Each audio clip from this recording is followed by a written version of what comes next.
Morning students. आज मैं मध्यकालीन भारतीय इतिहास के अंतर्गत आपको सबसे पहला टॉपिक तुर्की आक्रमण एवं राजपूत प्रतिरोध इस विषय पर पढ़ाऊंगी। भारत पर सबसे पहला मुस्लिम आक्रमण 712 ईस्वी में मोहम्मद बिन कासिम द्वारा सिंध पर किया गया। अरबों ने जो यह आक्रमण किया था, उसके बाद उत्तर पूर्वी सीमा से भारत के भीतरी भागों में प्रवेश करने का प्रयास किया, परंतु उत्तर पूर्व के हिंदू शासकों, विशेषतः राजस्थान के गुर्जर प्रतिहारों ने उन्हें देश के आंतरिक भागों में प्रवेश करने नहीं दिया या प्रवेश करने से रोके रखा। इस कारण अरबों की जो सिंध विजय थी वह अस्थायी सिद्ध हुई। उन्होंने कोई स्थायी साम्राज्य की स्थापना नहीं की। इस कारण से भारतीय इतिहास की यह एक साधारण घटना मानी जाती है। भारत में स्थायी मुस्लिम राज्य की स्थापना तुर्कों द्वारा की गई। स्थायी मुस्लिम राज्य की स्थापना करने का श्रेय तुर्कों को जाता है।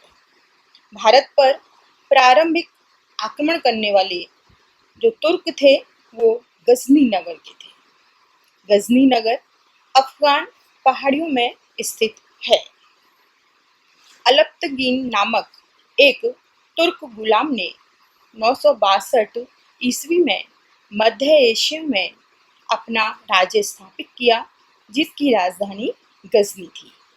यही अलप्तगीन गजनवी वंश, जिसे यामनी वंश भी कहा जाता है, का जन्मदाता था।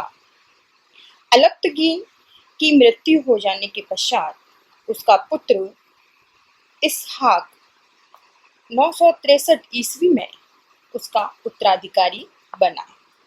उसने भी मात्र 3 वर्ष तक शासन किया और उसका सेनापति था बलख्तगीन। तो उसकी मृत्यु हो जाने के पश्चात बलख्तगीन ने गजनी की गद्दी पर अधिकार कर लिया और लगभग 972 ईस्वी तक उसने शासन किया। उसके पश्चात पीराई, जो अलप्तगीन का दास था, वह गजनी का शासक बना। पीराई के शासन काल में भारत के उत्तर पश्चिम में स्थित हिंदू शाही राजवंश था। उत्तर पश्चिम में उसके राजा जयपाल ने अपने पुत्र के नेतृत्व में एक शक्तिशाली सेना गजनी पर आक्रमण करने के लिए भेजी। पीराई, जो गजनी का शासक था, वह इतना योग्य नहीं था कि वह इतनी विशाल सेना का सामना कर सके। तो ऐसे समय में पीराई का एक सेना नायक था सुबुक्तगीन। उसने इस हिंदू शाही सेना का सामना किया और उसे परास्त कर खदेड़ दिया। इसका परिणाम यह हुआ कि अब गजनी में सुबुक्तगीन पीराई के स्थान पर बहुत ज़्यादा लोकप्रिय हो गया। तो इस अवसर का सुबुक्तगीन ने लाभ उठाया और वह 977 ईस्वी में गजनी के सिंहासन पर आसीन हुआ। सुबुक्तगीन एक योग्य सेना नायक था, महत्वाकांक्षी शासक था। तो उसने लमगान, सीस्तान, खुरासान आदि राज्यों को जीता और अपने साम्राज्य में मिला लिया।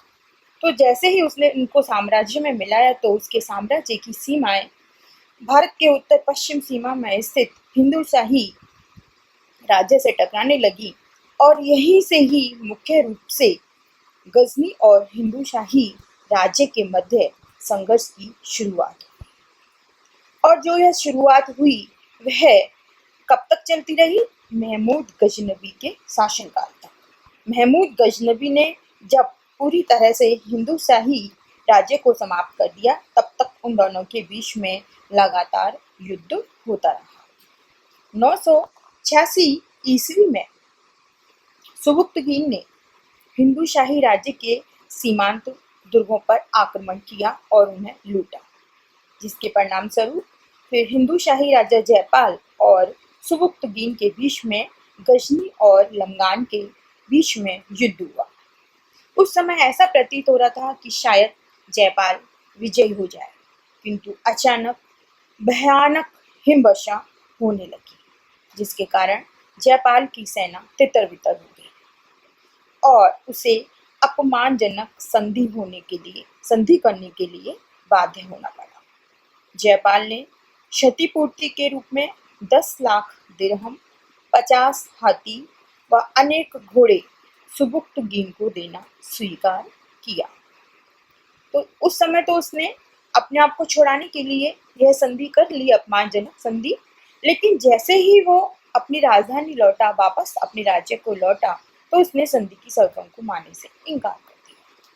तो जैसे ही अब शर्तों को मानने से इनकार करेगा, तो निश्चित है कि सुबुक्तगीन भी उससे नाराज हो गया, तो उन दोनों के बीच में संघर्ष होना निश्चित हो गया और सुबुक्तगीन ने 991 ईस्वी में पुनः हिंदुशाही राज्य पर आक्रमण कर दिया।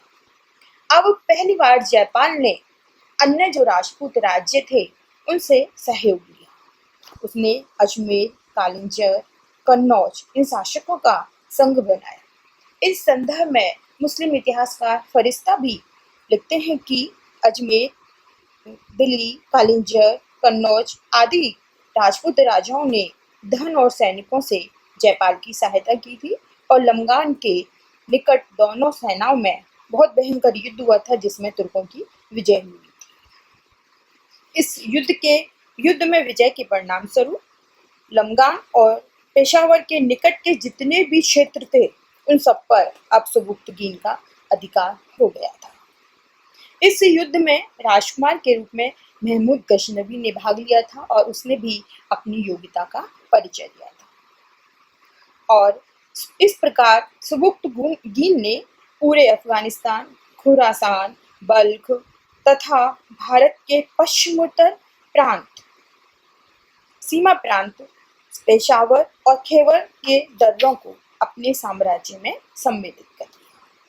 पेशावर व खेवर के दर्रों पर अधिकार हो जाने से अब तुर्कों को भारत का प्रवेश द्वार मिल गया। अब वो इसी रास्ते से भारत की सीमा के अंदर प्रवेश कर सकते थे। 997 ईस्वी में सुबुक्तगीन की मृत्यु हो गई और मृत्यु के समय उसने अपने छोटे पुत्र इस्माइल को उसका अपना उत्तराधिकारी बना दिया था, जबकि उसका बड़ा पुत्र महमूद गजनवी था। तो महमूद गजनवी को यह नागवार गुजरा, उसे यह सही नहीं लगा और उसने एक युद्ध में इस्माइल को परास्त कर दिया और गजनी पर अधिकार कर लिया। महमूद एक योग्य सेनानायक था।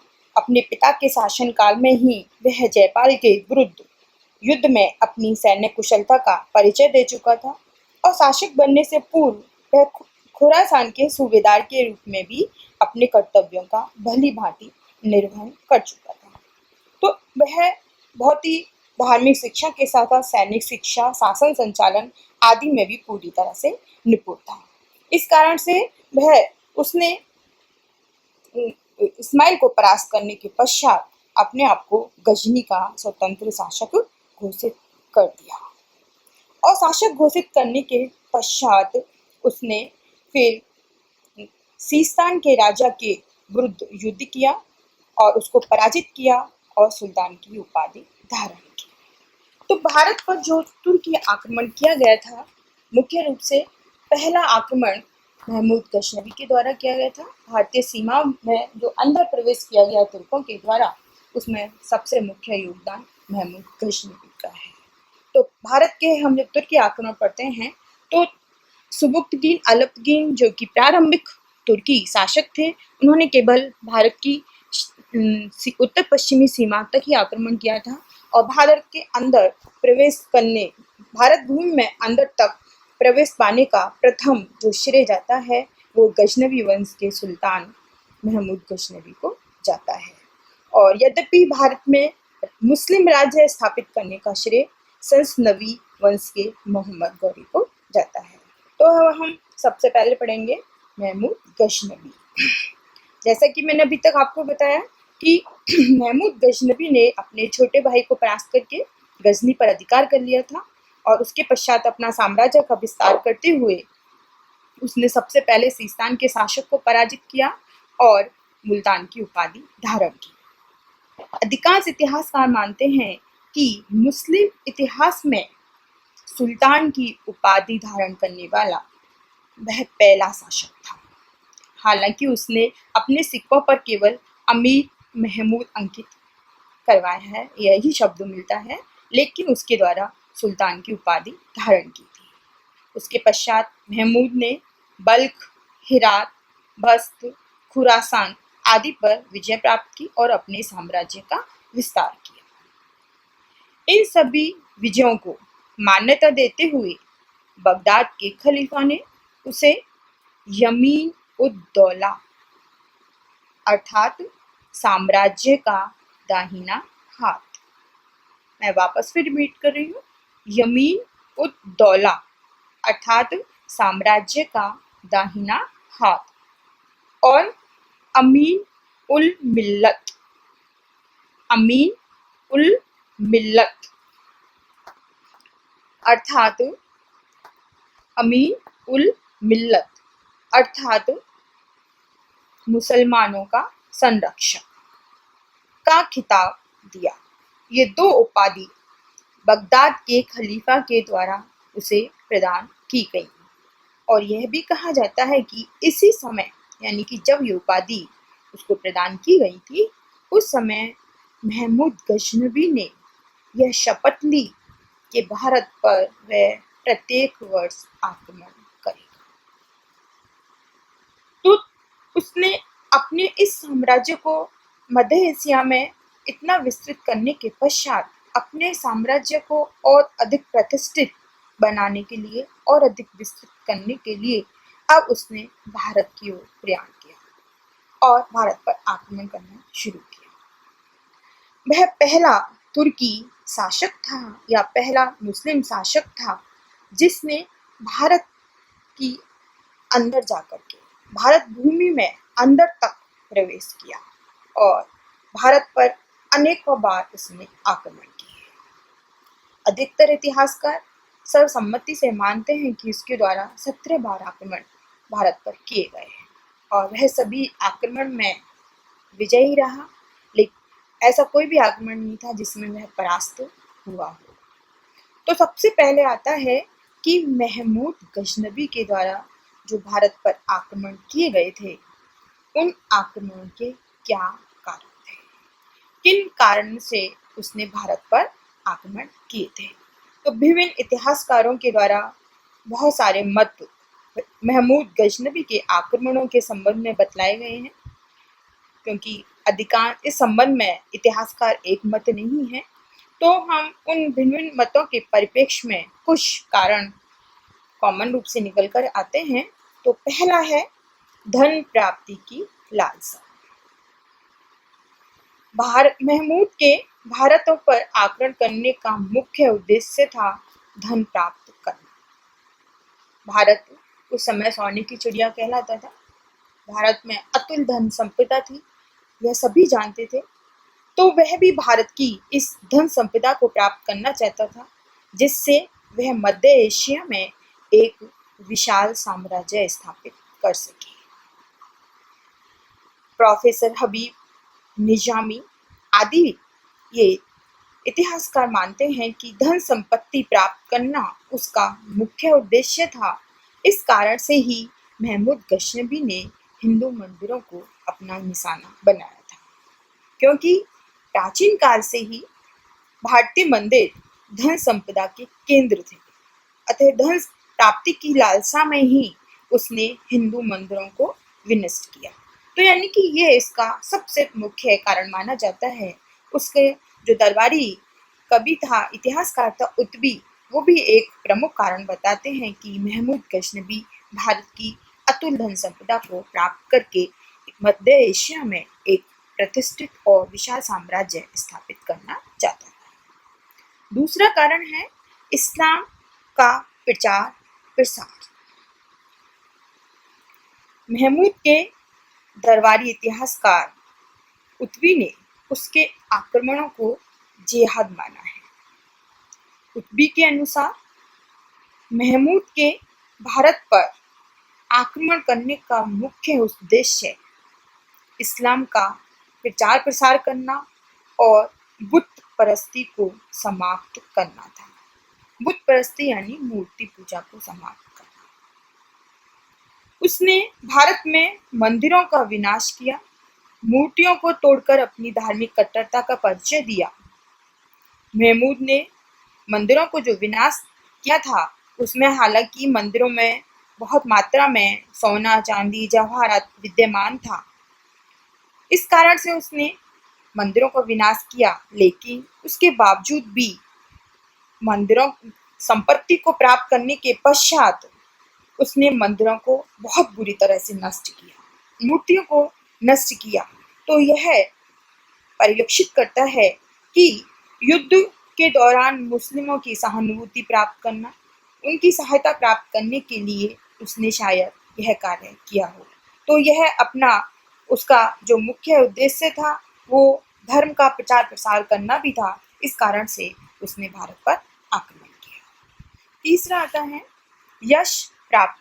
भारत के सीमा प्रदेशों की विजय द्वारा गजनी के राज्य को सुरक्षित करना। महमूद अपने राज्य की सुरक्षा के लिए हिंदू शाही राज्य व मुल्तान को खतरा मानता था। सुबुक्तगीन के समय, पीराई के समय में भी हिंदू शाही राज्य और गजनी के बीच में लगातार संघर्ष रहा है। तो यह सब उसने महमूद गजनबी ने देखा था कि अगर गजनी को सुरक्षित करना है तो इनको समाप्त करना आवश्यक है। तो अपने राज्य को सुरक्षित करने के लिए उसको लिए आवश्यकता कि वह सबसे पहले हिंदू शाही राज्य को बिल्कुल समाप्त कर दे।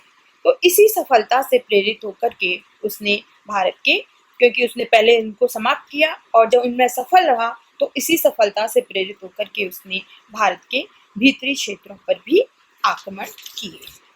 अगला पॉइंट है यश प्राप्ति की लालसा। Doctor AL. श्रीवास्तव के अनुसार महमूद जैसा योद्धा भारत में सैनिक अभियानों में सफल होकर यश प्राप्त करना चाहता था। स्वयं प्रोफेसर हबीब ने भी कहा है कि उसके आक्रमण धर्म प्रचार की भावना से प्रेरित, धर्मपरायण, उत्साही मुसलमान के धर्म युद्ध नहीं थे, अपितु जो उसके जितने भी ये आक्रमण थे वो केवल धन की प्राप्ति और यश प्राप्ति के लिए किए गए थे। ये उसका दो मुख्य उद्देश्य था, इसलिए उसने आक्रमण किया।